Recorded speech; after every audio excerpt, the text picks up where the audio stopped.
All right, everybody, welcome to Rich Dad Stockcast featuring Andy Tanner. And today, as we've promised many times, we went through the comment section to get a question. And the question today it's a really important one, especially for Rich Dad listeners and Robert Kiyosaki followers.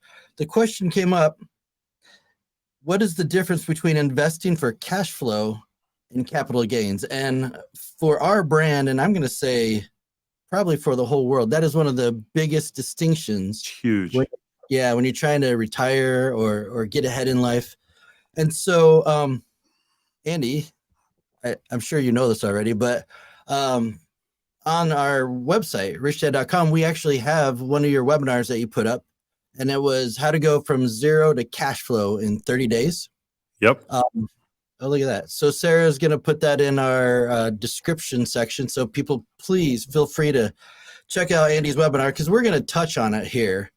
But these webinars are pretty short, and you get into much more detail on the webinar. Sorry, the podcasts are very short. And so I would highly recommend that everybody check out my webinars are not short. We go long form because we like to explain it. We like to break it down and go slow and give context. So the webinars are long form. There's a lot of value in there. And podcasts, we want to do the commute. Right. The other nice thing about your webinars, though, is there's a lot of imagery. You're drawing all over the board and really explaining it, not just through audio, but visually as well. And I really appreciate that. I'm the luckiest guy in the world. I think about Warren Buffett a lot, and it's funny because people say, well, I want to retire and I'm going to use the Warren Buffett strategy to retire. Well, actually, he hasn't retired. He gets up every day at age 90 something and goes to work because he loves what he does. And that's why I love doing webinars. And maybe that's why they're long, because I have fun doing them. It was funny, Greg. It was Kim Kiyosaki actually that encouraged me to become a teacher, and she was very kind. And I thought, I have very many talents. She says, well, you can make stuff simple. And the chance I get to do that every day is a blessing. So, yeah, you're welcome to check out the webinar and learn a little bit about how to, if a person just read the book Rich Dad Poor Dad, says, well, I have no assets, how do you go from zero to actually having your first cash flow coming in within a month? Stocks are, in my opinion, the fastest way you could do that. There's no other asset that's faster to get some cash flow. Doesn't mean you can have $1 million a month your first month. That's not what I'm saying. But to actually have something and have money come to you that wasn't from a job, it's a great feeling. So I'm excited to talk about the difference between capital gains and cash flow, because as you said, it's a huge topic. Very important. If I can just jump in real fast, it's not just the easiest way to get in or the fastest way.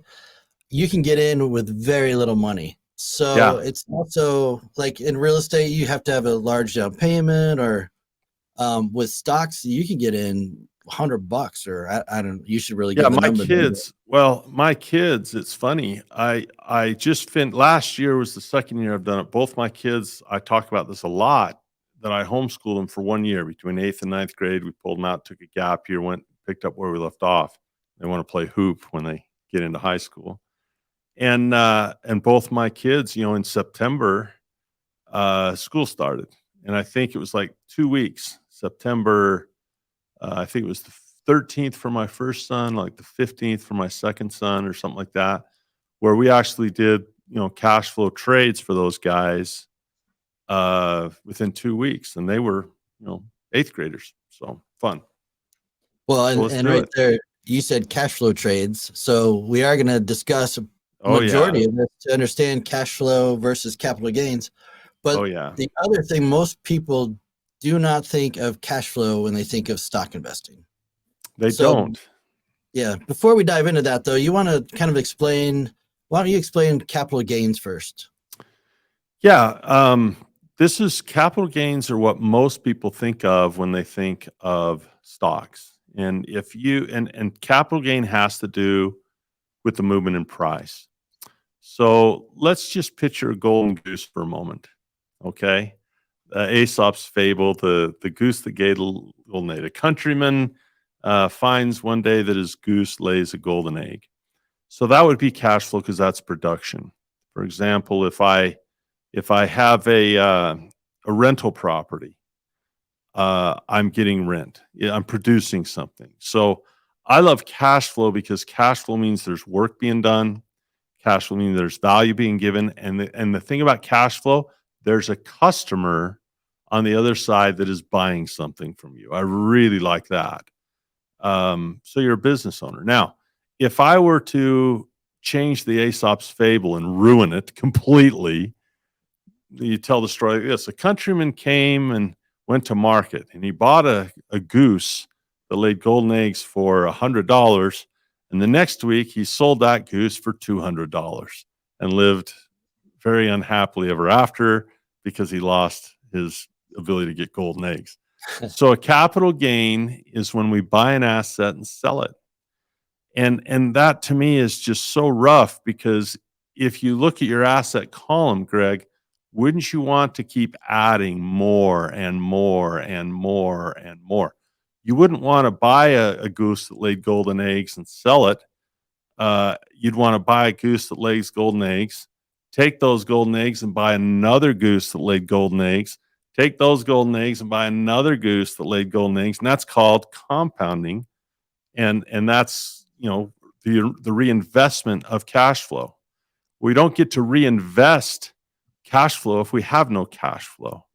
Right. So, and that's why people do not equate stocks with cash flow very often, because if you go on CNBC right now, I guarantee you there's going to be a stock chart on there, and they're going to talk about it going up or going down.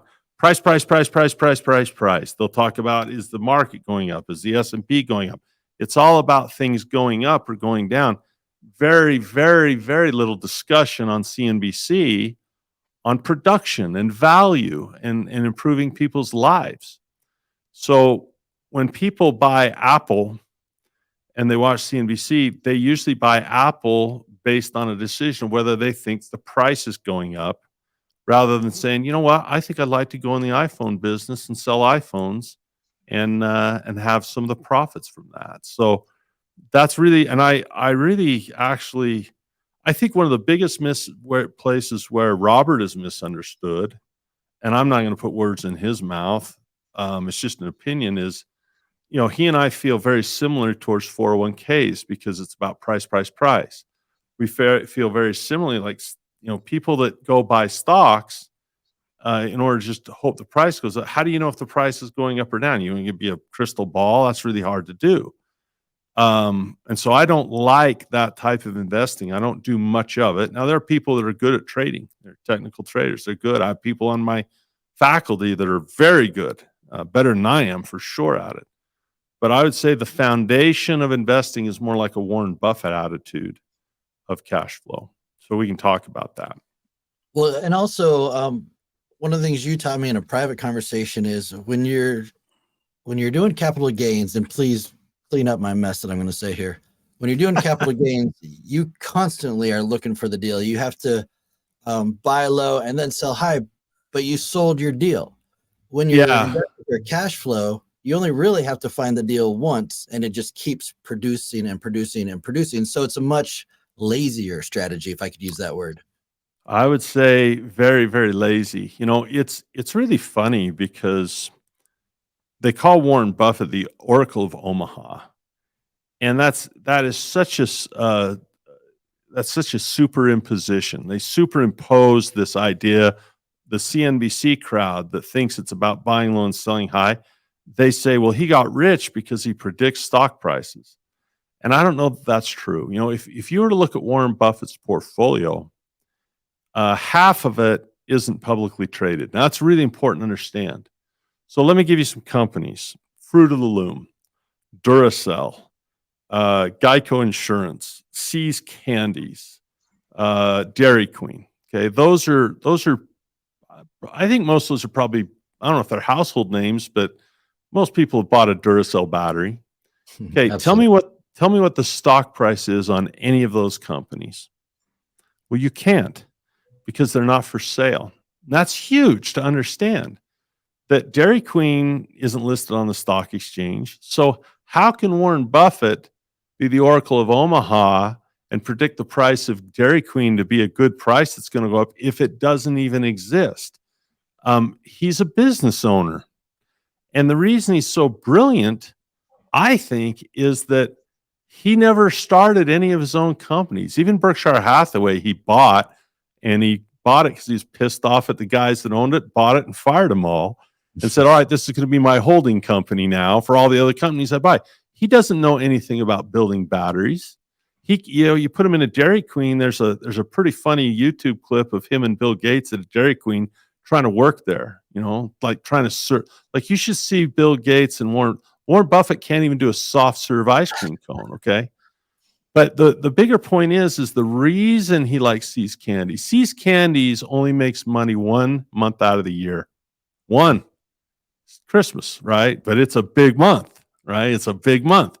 So the reason he owns these is because of the customers. Now, people say, well, that stuff, stocks aren't real. Let me tell you something. Dairy Queen is freaking real. All right. I go there. I get the Dairy Queen Blizzard. I get the small. My kids get the medium. And that, $5 or whatever I spend on that Blizzard puts a smile on my face. There's value there. I eat See's Candies. I have Duracell batteries. I don't have Geico insurance. I do go to R.C. Willey and buy furniture. That's where this cabinet came from is R.C. Willey, okay? This is Buffett's company. I bought this cabinet from Warren Buffett. He is a businessman, and as customers buy, cash flows to him, and he gets what we call earnings, operation earnings. So if you simply take that philosophy and say, okay, what are some of the other company he owns? Well, he owns a company called Apple. Now, he doesn't own all of it. He owns 5% of it, but the mentality is no different. I want to sell iPhones to people. He owns a company that I just love called Kraft Heinz. And he bought Kraft Heinz at $70 and it fell. And I bought it around $30. And I love that company. And it's still around 30, something dollars a day. Hasn't moved in about 5 years. It's the eggs that I've collected that I like. It's the cash flow that I've collected that I like about that company. And so when I put on a webinar, what I do is I take people through not only how to get cash flow, but how to double that cash flow over what other investors get. We talk about, how that stuff works. So yeah, it's about at the core, if I own real estate, I could be a house flipper or I could be a stock trader. And I would put those guys in the same category. They're buy low, sell high guys. The reason house flipping might be a little bit better than stock trading is at least you can do something to force the appreciation. You can fix it up or whatever. Kenny McElroy doesn't really flip, but he likes to raise what we call net operating income, cash flow, by improving it and better customers. Or you can improve it and sell it. Either way. Stocks is pretty tough to buy Apple and force it to go up. Right. So I don't know if I made it really clear or not, but I hope people could just make the delineation that if I buy a house and sell a house, I'm a capital gain guy. If I buy a stock and sell a stock, I'm a capital gain guy. If I buy gold low and sell gold high, I'm a capital gain guy. If I buy silver low and sell it high, I'm a capital gain guy. But if I buy real estate and rent it, I'm a cash flow guy. If I buy stocks and collect dividends, I'm a cash flow guy. And we should do a show on dividends sometimes because dividends are so misunderstood. People think, well, little tiny dividend, that's not going to do anything for me. Oh, whenever I hear someone say that, I immediately know, boy, this person, we need to help them with some financial education desperately because dividends rock. Dividends are money. Literally, they are money. Well, I think you just figured out your next webinar right there.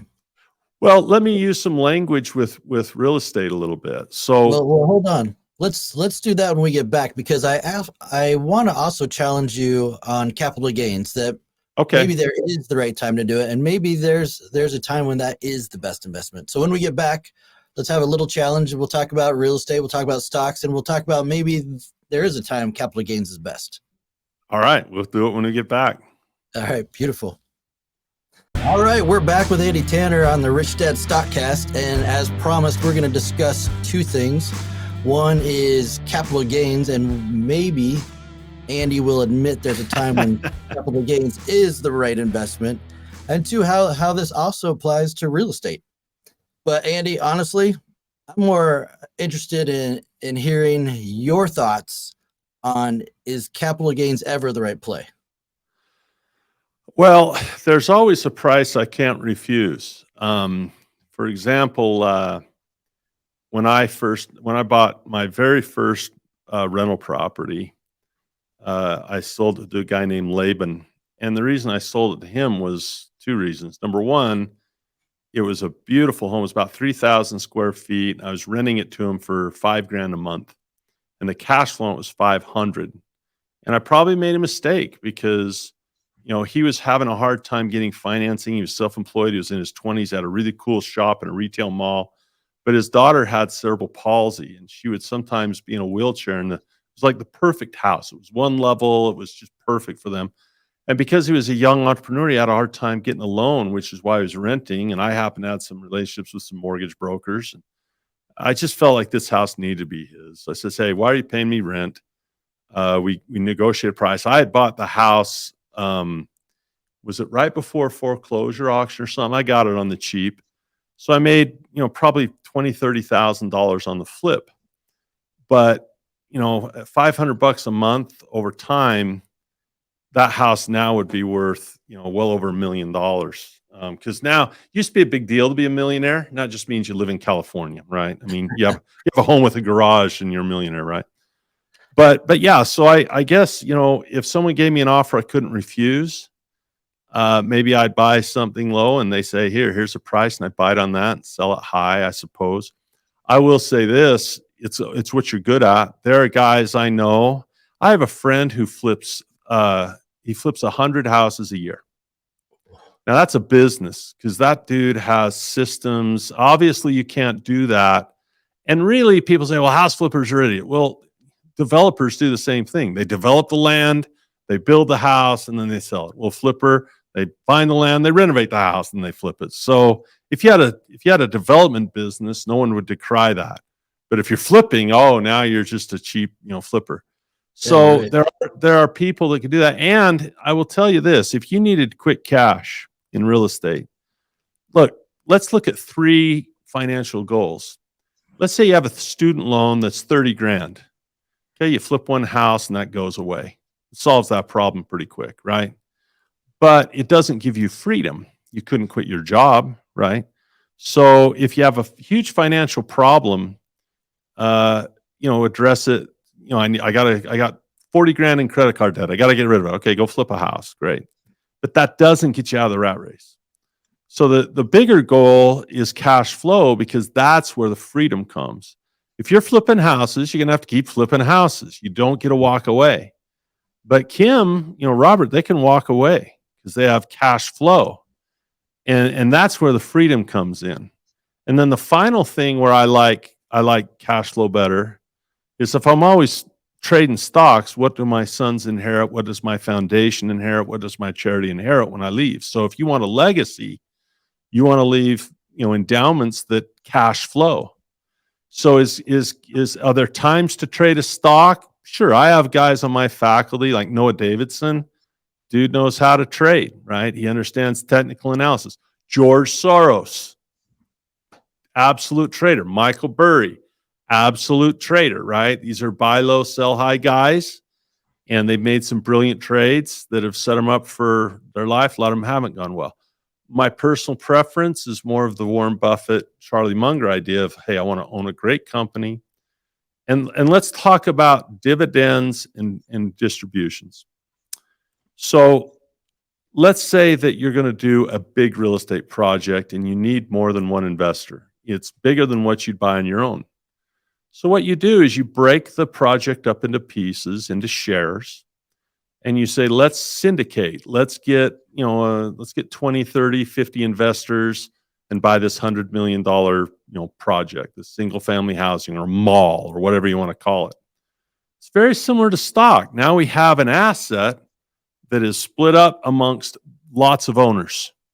So when there's profit from rents that come in, they take those profits and they distribute, just like dealing a deck of cards. You distribute the cards, okay? And they take those, they share the profits, and you see how much of a share of that syndication you own, and you get a distribution. Okay, in the stock market, it is exactly the same thing. Instead of having one guy own the whole company, like Buffett owns Duracell, what they do is they say, we're going to have many people own this. So we'll cut it up into millions of pieces because it's so much bigger than a real estate project. Like a mall compared to the size of a company like Apple, it's like an ant compared to an elephant, right? And so you just cut them up into more pieces. And when there's profits, they divide them up. So whether, distribute, divide, whatever, you're spreading the money around the shareholders. And so a person that does syndications in real estate, they probably have a little better tax advantages, but a person that does in stocks in a Roth pays zero tax. So these are the things that financial education brings. So when people say, well, stocks are volatile, well, think of it this way. I have some single family homes. I have some syndications, and every month I get a report from the syndication that kind of shows me what the rents are and the vacancy rates. And I let those guys handle it. I just usually look at the distribution, right? How much did I make in cash flow? And I really don't care much about the fluctuations of the price in the project. Like maybe they want to sell it someday. Okay, Zillow.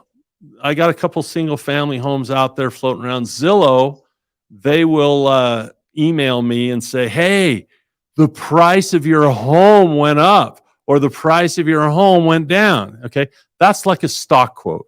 Okay, that's like the price moving up, down. It's just in slow motion because it's real estate, right? It's like, oh, the price went up this month. Oh, the price went down this week, right?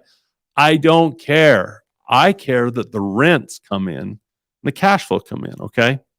So it's the same exact thing. Is I don't freak out when Kraft Heinz price moves as long as the dividend is still coming in. I don't freak out when ExxonMobil moves as long as that 91-cent dividend comes in, right?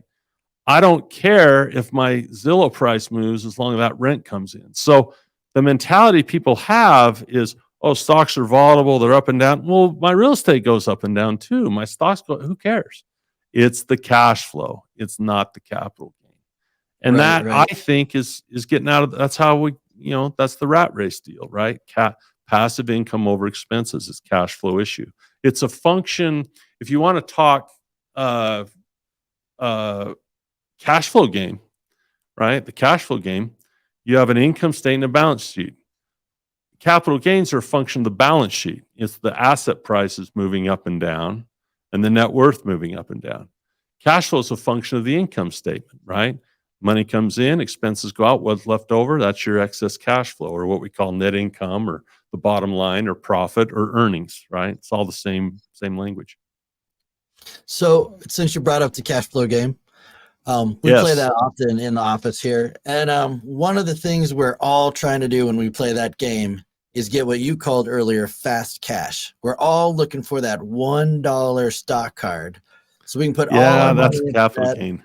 Yeah, it's a capital gains play. But the lesson of the game is you then take that capital gains and you buy cash flowing properties, cash flowing stocks with it.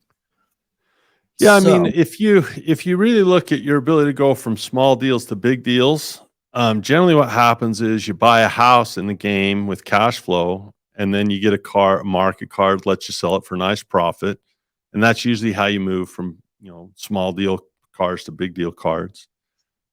We ought to do a podcast on the cash flow game for those that haven't bought it, so they'll go buy it because it's the best game. It's my sons. It's so good. Don't get me going on the cash flow game. I'll turn this into an infomercial quick. But one of the things that game does do is help you delineate. They use stock cards primarily for capital gains because it's primarily what people think about when they think of stocks, but it's not how I think about it. And that's why the title of my book was Stock Market Cash Flow, not Stock Market Capital Gains. And that's why the name of my company is the Cash Flow Academy, not the Capital Gain Academy. Right. We certainly can show people how to trade. because some people enjoy it and some people are good at it. And there are things you can do in what we call technical analysis to do that. But cash flow is the big deal. And I want to say this. I said earlier, if people think poo-poo dividends, they don't know what they're talking about. But the other thing you can do is, we talk about the options market. You sell an option, that's cash flow. Boom, that is cash freaking flow. If you're the seller of it, it's cash flow, and that's another way to add. Just like a guy like maybe Kenny might say, let's put in a coin laundry, and let's put in some vending. Let's maybe put in some storage over here where people could spend more money with us, give them more value. Okay, now you've added not just your rents, but you got your coin laundry, your vending, and your extra for storage or whatever, or covered parking, right? Great. Same is true. I can get my dividends from stock, but I can sell options on that stock too. And that makes a huge boost in the amount of cash flow that comes in. And that could be done in a freaking IRA, man. That could be done in a Roth. This is not like aggressive, crazy stuff. And a matter of fact, whenever you sell a covered option, whether it be cash, cash covered puts or cash secured, or whether it's stock covered, like a covered call, those are extremely conservative, and they're more conservative than owning stock by itself. Why? Well, the goose just laid 2 golden eggs instead of 1. And so, no one goes and buys a goose that lays golden eggs because they want to flip the goose next week.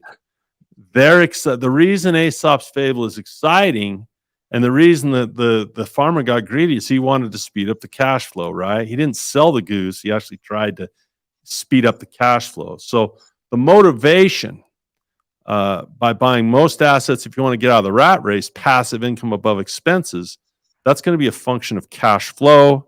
It's not going to be a function of capital gain. So that's the difference. And I appreciate so much whoever wrote that question in the comments. And so we did a webinar called Zero to Cash Flow, and it can let people dip their toe. I don't know. My webinars are usually a couple hours, something like that, maybe a couple and a half with questions at the end.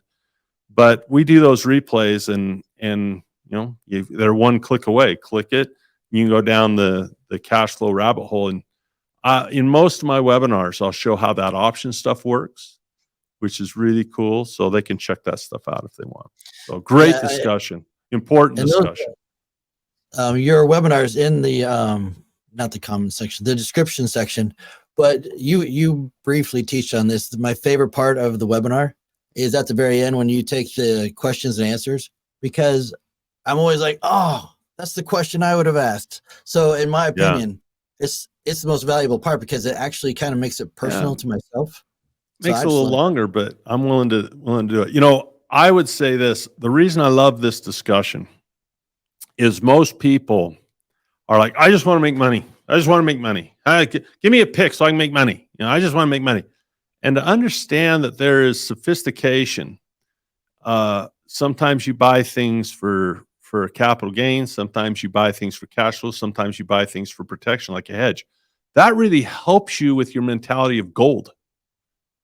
If I buy a brick of gold, right? If I buy a 10-ounce bar for 20 grand, it sits on the table. It doesn't cash flow. It's a golden egg, not a golden goose. It sits there. And so if your goal is to get out of the rat race, crypto's not going to get you there. Gold's not going to get you there. So understanding that crypto and gold are probably more for hedges, well, then I shouldn't expect to buy low and sell high, should I? I should expect protection. So your expectations change based on your understanding of what the asset is, and you start buying assets to solve problems instead of just running around saying, tell me what to buy. If you had $10,000, you didn't know what to do with it, what would you buy? That advice culture, we just did a rant. I just did a freaking rant. That advice culture is what feeds Wall Street. That advice culture is what keeps people freaking poor because they don't know how to do their own stuff. So learn cash flow, learn capital gain, and you'll start to get away from the advice culture and into the education culture. End of rant. Sorry. Well, I with never that, plan those. They just happen, man. They just get me going on stuff. well, it's kind of easy for one thing, and I didn't do it to you this time. All I got to do is say, I love 401ks, and then bam, your head explodes. Yeah, it's well, that We'll do that there's on a another 4 hour show. there's a 4 hour podcast right there. You get me going on 4-hour that. rant. Yeah. Oh yeah, Well, forever. Andy, thank you so much. You did a great job explaining Cheers. what each one is and how they're different. So also whoever did leave that question in the comments, thank you so much. Thank you. Yep. You. Great question. Yeah, we really do read those, and they make better shows for us. So thank you. All right. Andy, for next week. All right. We'll see you. All right. Bye-bye. Bye. This podcast is a presentation of Rich Dad Media Network.